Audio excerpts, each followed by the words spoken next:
Yeah, so I was gonna record some Mario Maker, and then I decided, oh, let's take a walk first. Let's kind of clear the air here. Besides, I just got back from Atlanta, and I got a few things I need to... Look at my shadow. Ooh. Oh. No, well, then you probably couldn't even see that just now. Too bad. There's the back of my couch. My couch. Oh, I see the cup is gone, as is the styrofoam. Little remnants of the styrofoam left behind there.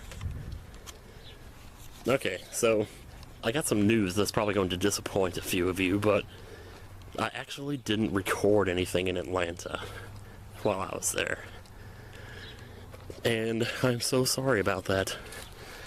I brought my camera with me, but well, it started out like for the first several days I didn't record anything because I didn't want to spoil who our fourth person was. It's safe to talk about it now. It's Steven's vlog.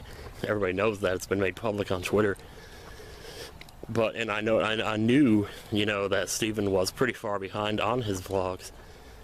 So chances that, you know, the chances of it being revealed through his vlogs, you know, before we actually got around to uploading the LP ourselves, it would be pretty slim. I guess it was the third or fourth day I eventually did realize that we were making it public. But at that point, it's kind of like I almost just completely forgot that I even had the camera with me. So at that point, I didn't even bother trying to record anything. I was just someone to just live my life. So that's kind of what I did. But we had a good time. We went out to eat. We went to the Mellow Mushroom a couple times. Great pizza there. Went to the Buffalo Wild Wings like usual. We went to Waffle House, which I thought was pretty awesome. It was mostly because of Steven's request that we went there, but that was cool because I love that place. So they got to see how awesome it is. Well, I mean, I don't know. I don't think they cared for it too much, but that's totally cool. Everybody has different tastes. Kind of surprised it's still pretty warm out here today. I think they said it was going to be 73 today. That's about what it feels like out here. For November, that's crazy, man. I mean, even in Georgia, it wasn't this warm. Well, it was when we first got there, but still. Coming through the spooky woods again. I tell you, every time I come through here, I swear I hear something in the woods over there. Man, look at the woods.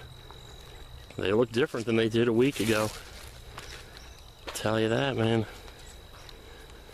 Holy crap. Maybe now I can actually see what's making that sound. There is something in the woods. Every time I walk by here, it goes crazy making noise. Huh. Anyway. So I guess I can make a few follow-up comments on the whole Undertale situation. If you can even call it that, I don't know. You know. I think for the most part, I was able to explain some of my misunderstandings through captions in the old vlog, but at this point I put so much work into that old vlog. Yeah, somebody was suggesting maybe just do the vlog over, and that's actually a really good idea, but I don't know, after all the work I put into the first one, it's like I hate to just throw it away now, because a lot of the stuff that I did say actually made sense, and I had some other rants that were kind of funny and whatever, but and I never mentioned this in the other vlog. I don't know why I never did. But at the end of my first playthrough, my very first playthrough, I think that was the neutral ending that I got. Because I fought this insane boss. And if you've seen it, you probably know what I'm talking about. This boss was like the most ridiculous, over-the-top, spazzed out, like literally almost impossible thing you've ever seen. When you're fighting the fight, it's like, I think you're meant to think that it's impossible. But then somehow, as the fight goes on, you kind of gradually figure out that it's not. Because it starts dropping health refills and stuff. Anyway. Well, I don't want to describe or spoil that boss anymore, but I guess I've already spoiled most of it anyway. Anyway, so that was my first playthrough. Ended with me fighting that boss. And eventually winning. And then going on to see whatever I saw. So, So all this time I've been saying my first run through was a genocide, but it really wasn't, because I spared Papyrus, and any other chance that I got to figure out how to spare somebody, I was able to do it, and I did it. I even spared the king at the end, I'm pretty sure. So here's kind of the timeline here, because what I just read today, I didn't know. Today I read that you have to get the neutral ending first before you can get the true pacifist ending. I wasn't aware of that. See, what I thought was that if you did a genocidal run, which is what I thought that I had done all this time, I didn't realize that the neutral one was the one with the big boss at the end. I thought that was the genocidal run, and the boss was your punishment for doing it that way. So my very first run of the game was a neutral run. But at the time I didn't know neutral runs existed. I thought it was either genocide or pacifist. I didn't know there was an in-between. So I thought since I killed the first boss, I was automatically locked into genocides. It didn't matter what I did for the rest of the game.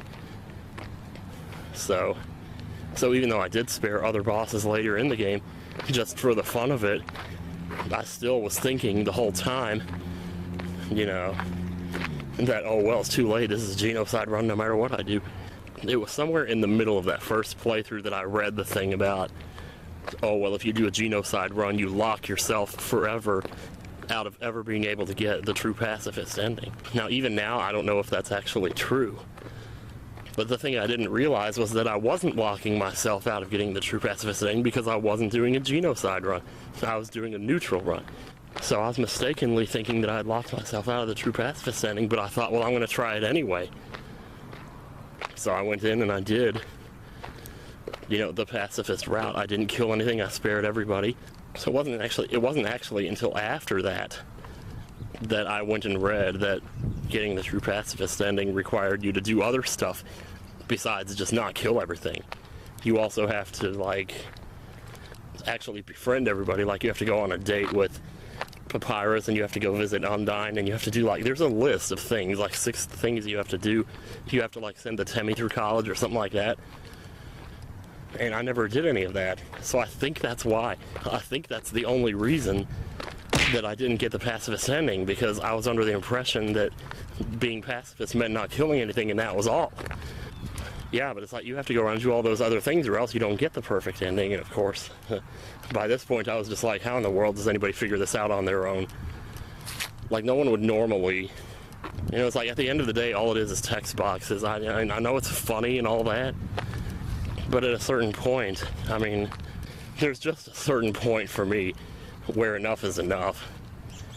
And that's just my opinion. I mean, I guess it's because I just never was much of a reader, and maybe that's my problem.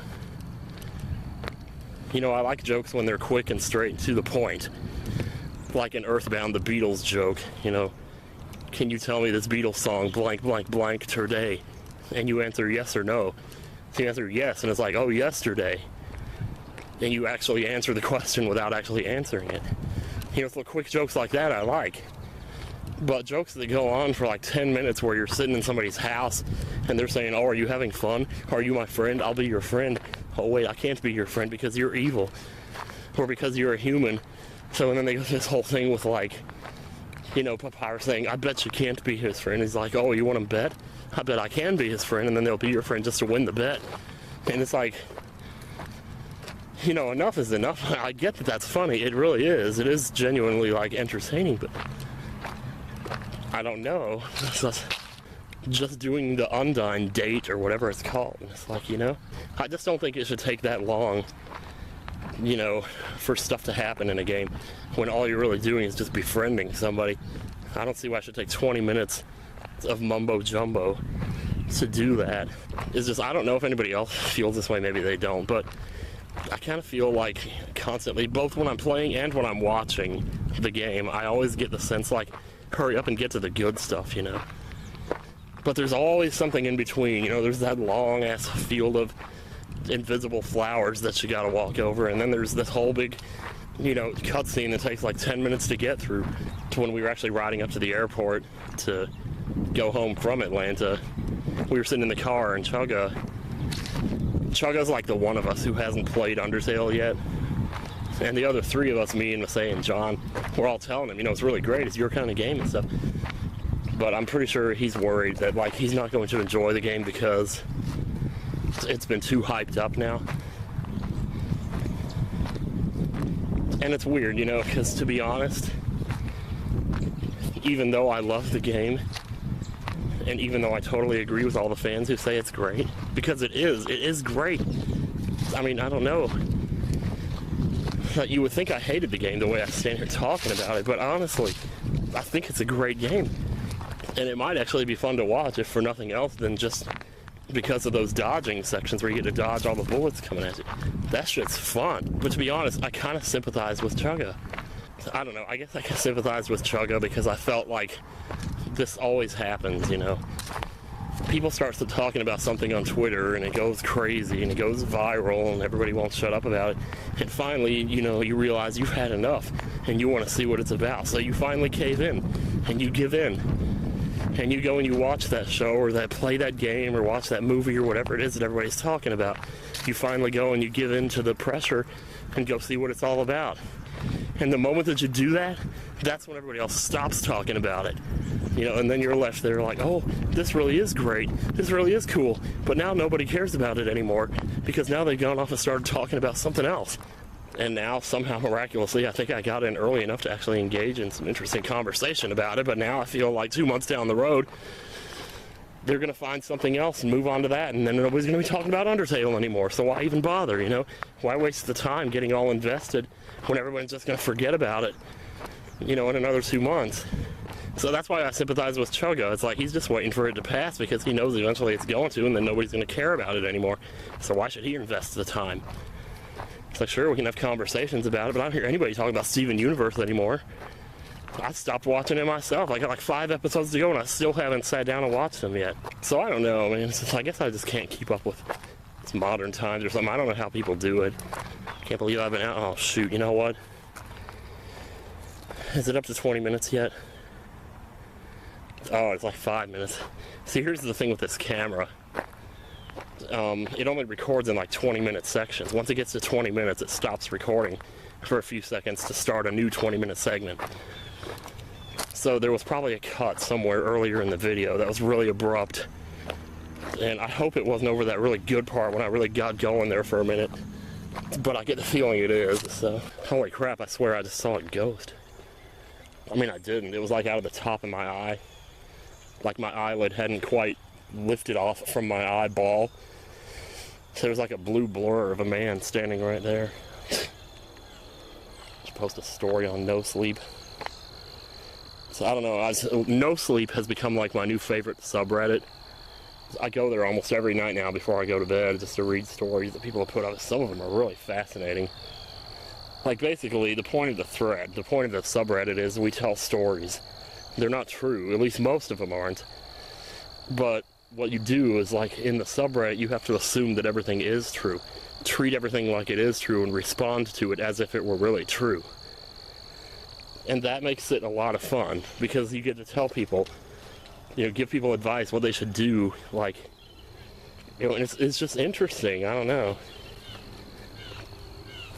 So, it's funny because I don't consider myself to be a fan of horror at all. Like movies, video games, I could care less about it. But when I start reading about it, then it gets really fascinating.